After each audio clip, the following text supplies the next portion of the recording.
Hey guys, welcome back to the channel. Welcome to another video. Another round of Premier League fixtures is upon us, and this one is pretty significant because this one is pretty much the penultimate stage of this current campaign. We are into like game week 37 now for the majority of teams.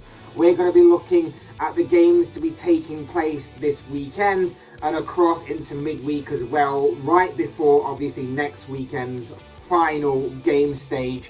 The final game of the season. There's big implications to be played out this weekend at the top of the table, the bottom of the table, and of course in terms of the race for top four as well. The FA Cup may take centre stage this weekend, but there's still a lot of Premier League football to sink our teeth into.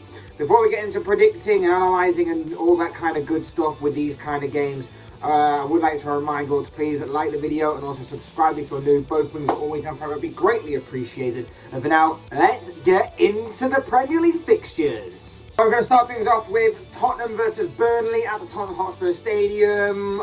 Obviously, Spurs in the hunt for top four picked up a massive win midweek against Aston in the North London derby. Massive win there. Obviously, it boosts Spurs' chances a little bit, but it is still in Arsenal's hands. They will want to put pressure on Arsenal before the Gunners obviously play on Monday night against Newcastle.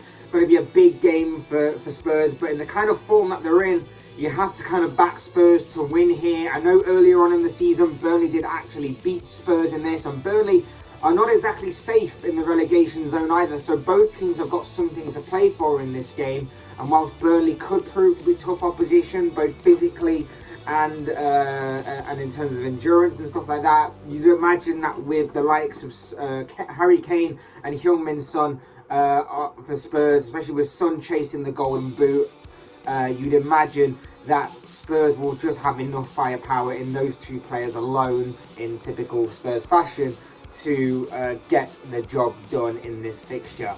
Therefore, I am going for a 2-1 Spurs win.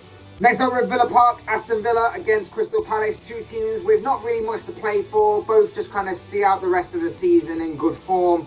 Villa obviously lost to Liverpool last week. Other than that, they picked up a couple of good results before that. Palace have had a bit of a mediocre end to the season, shall we say. A couple of good results here and there, but nothing really to write home about. Both teams are trying to put themselves in good stead to end the season, try and finish as high as they can.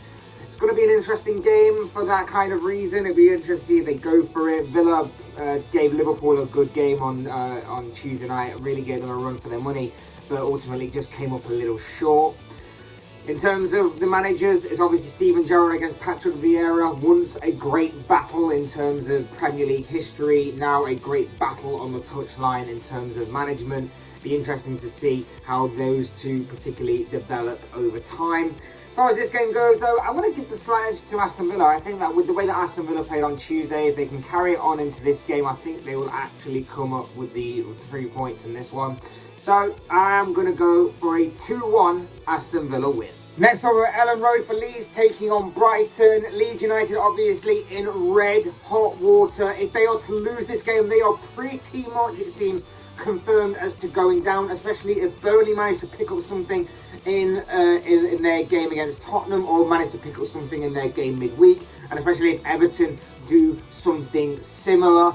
Leeds would all be but confirmed as to going down. Goal difference will probably be the only thing that saves them if obviously that scenario does play out. They definitely need to win here. It goes without saying, really. I know it sounds daft, but obviously they need to pick up something in this game against Brighton. And the unfortunate thing is that Brighton are coming into this game in such good form. They're scoring plenty of goals. They scored 4 against Manchester United last week, and what was an extraordinary result for them. So Brighton are coming into this one on good form, with plenty of goals scored, and I see more goals being scored by the Seagulls in this game, because I just think attacking-wise and the way that they're playing their football at the moment, I see them having a good positive vibe, playing some really good stuff as they always have done, and now they're actually starting to score goals as well. It's all seemingly coming together for Graham Potter's side towards the end of this season, and that is why I see Brighton winning this game by 3-0. Next up, we're at Vicarage Road for Watford. Already relegated Watford taking on Leicester. Again, two sides with nothing really to play for. Watford, like I say, are already relegated. Leicester have got nothing really to play for this season. They are safe and comfortable mid-table. They just want to kind of end the season on at least a good note in what has been a very underwhelming campaign as far as the Foxes are concerned. Picked up a good win midweek. Leicester against an already relegated side, fellow relegated side again in Norwich. I see them doing the same thing here again. I just think they've got too much quality for Watford to handle. And that is why I'm going to go for a 3-1 Leicester win. Next up, Molineux is a setting for Wolves taking on Norwich. Again, Norwich already relegated, not playing for much this season, whilst Wolves sat in mid-table. They kind of need to stop a little bit of a rot, Wolves, it has to be said. They've not had a great string of results in recent times, and they'll definitely want to react to that absolute hammering that they suffered at the hands of Manchester City earlier this week. So, a couple of things really there for Wolves to play for. As far as the game goes, I would suspect that Wolves do actually pick up the win here. Norwich are just terrible. They can't score. They can't hold on to a lead even if they do score. Wolves to win this game by 2-0 is my prediction here. Next up, big game at Goodison Park for obvious reasons, as Everton look to try and escape that relegation battle when they take on Brentford. Of course, like I say, big game, relegation battle for Everton, with obviously Burnley facing a tough task at Spurs and with Leeds facing a tough task at Brighton.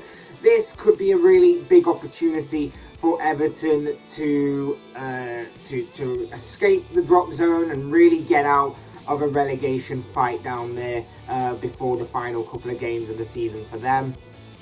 But Brentford obviously will be no easy task. They're scoring goals now.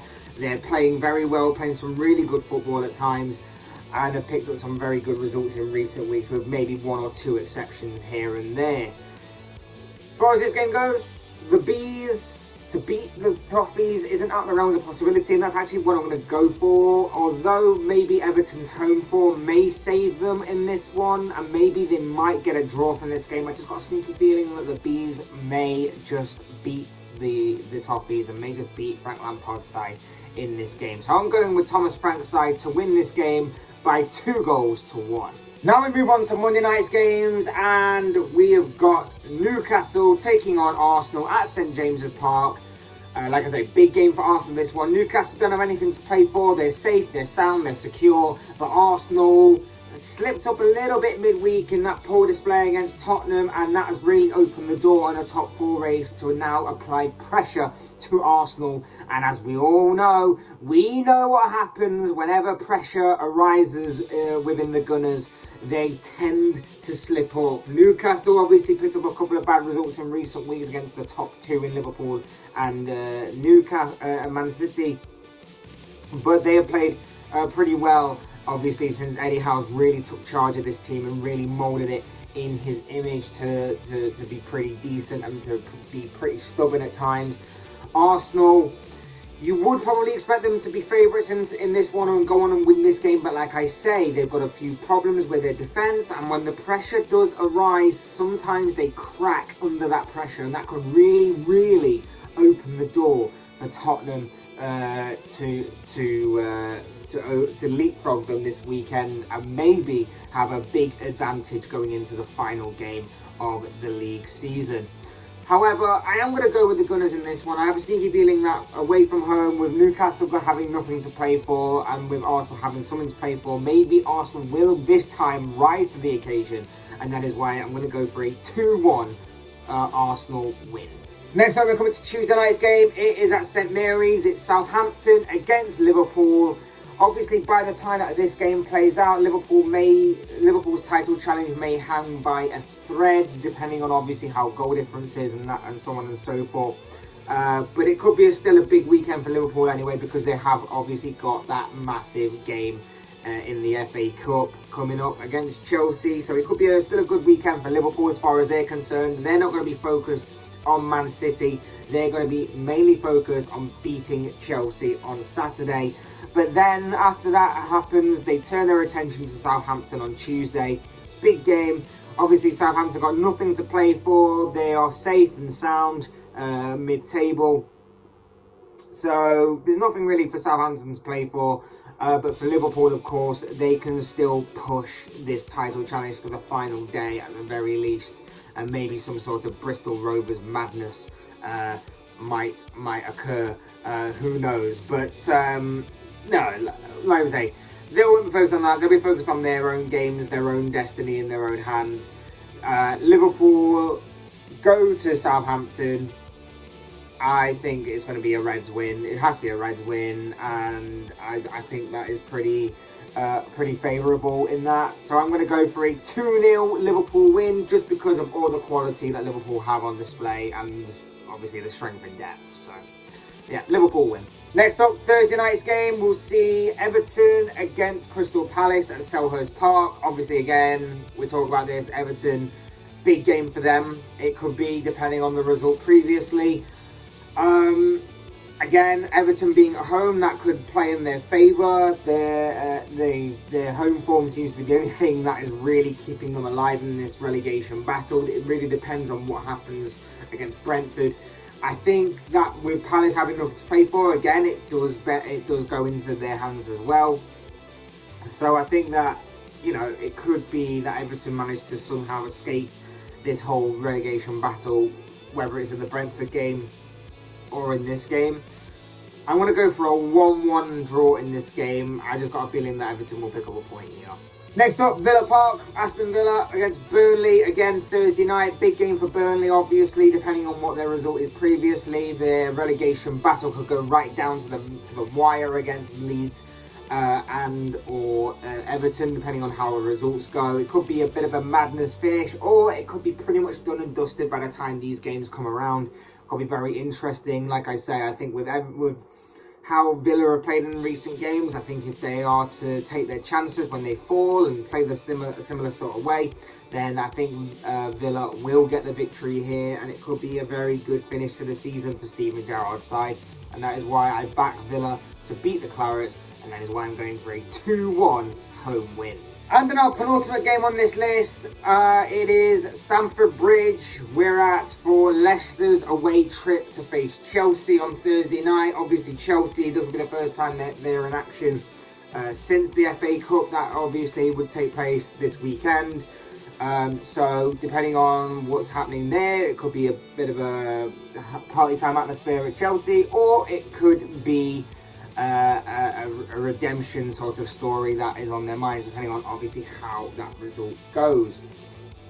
It's a big game. Obviously, it doesn't really mean anything. Chelsea's top four chances are pretty much secure, and obviously they're not it's not mathematically impossible that they could slip out the top four, but it pretty much is likely. And depending on what the Arsenal and Tottenham results are before this game kicks off, then it could be pretty much sewn up anyway. So it's not really a massive deal on Chelsea. It's not really a massive deal on Leicester either. Like I say, they're safe and sound and secure in mid-table. So it's just going to be a very interesting game to see, just to be played out at Stamford Bridge. Nothing really, anything on the line here. Nothing really behind it. A draw, possible, but I think I'm going to go for a Chelsea win regardless of what happens. I think I'm going to go for a 2-1 Chelsea win. And finally, what I believe to be the biggest game on this round of Premier League fixtures, the biggest game of this kind of sort of weekend, I guess you'd say. It is at the London Stadium. We're going to jump back a little bit to Sunday, where West Ham will obviously take on Manchester City. Big game for both sides, actually. Obviously for City, for obvious reasons. Premier League title challengers are leading the race right now. A win here will pretty much secure the title, wouldn't it? Like, obviously, the scenario at play is that City need 4 points at the very least from their last 2 games to wrap up the title. A win here, and even if Liverpool do beat Southampton on Tuesday, they go into the final game of the season knowing that a point will be enough to secure them the Premier League title. And even if they do lose, they would need to lose by a significant margin, and Liverpool would need to win by a significant margin just to close the goal difference for it to at least be kind of exciting on the final day. For West Ham though, big game for them, because a win here could see them actually leapfrog Manchester United in 6th place. There is a possibility that West Ham could still finish within the top 6, which would be a great achievement for them to achieve consistent top 6 finishes in 2 consecutive seasons. So it's a big game in terms of that score as well. There's also the occasion of it being Mark Noble's final home game. Playing for the Hammers, bringing to an end an incredible career there. So maybe they might just turn it up a few notches just for Noble. And obviously, as a Liverpool fan, I am praying West Ham do us a favour. Of course, I am. I'm not stupid though. I understand that is very unlikely. I understand that it's not exactly in their favour. But I'm praying that West Ham, and I believe that West Ham can honestly do something in this game to really kind of take the Premier League title race to at least the final day in a more competitive fashion. Because not only would that be good for the Premier League, it'd be good for football, and it would be good for the final day as well, that there is at least something seemingly to play for other than maybe a top 4 race, which may or may not be over depending on what kind of results go whichever way, or the relegation battle, which again has the same kind of thing of will the results go one way or the other, who knows. But yeah, you'd expect City to win this game, and there's horror, and you know, I want and I believe West Ham can at least do something. I know I think early in the season West Ham properly gave City a run for their money a little bit. So West Ham do have the opportunity and the potential to really upset City and cause them problems. But I just think with the way that the likes of Kevin De Bruyne's form has been, the goal scoring form that City have been in general, I think they've scored 10 goals in their past 2 games. I think City probably win this, unfortunately, but I'm still hoping that West Ham can obviously do us a favour. In terms of final score, I am going to go for a 3-1 City win at the end of this game come the final whistle, and that pretty much, unfortunately, confirms them as champions. Not completely confirmed, but pretty much gets them across the line. But of course, as I always say, these are the thoughts, comments, opinions, predictions, whatever you want to call it, of this guy. I want to know what you guys think. What do you make of this week's Premier League games at the penultimate stage of the season? Obviously, there's big games to be played at either end of the table, and in terms of the top 4 race as well. What do you make of all the games? What are your own thoughts, comments, opinions, predictions, feelings? But most of all, of course, predictions, because this is a prediction show on all the games that are coming up this week. Some big games, like I say, coming up. I'd love to know them all down below in the comment section, because I'm sure it'll make for interesting reading. Otherwise, hit the like button on the way out if you enjoyed the video. Subscribe if you're new or want to see more content like this. Both things always and forever be greatly appreciated. And as always, thank you all so much for watching and listening. I've been Fletch. This has been another Premier League prediction show, and I will see you all again soon in another video.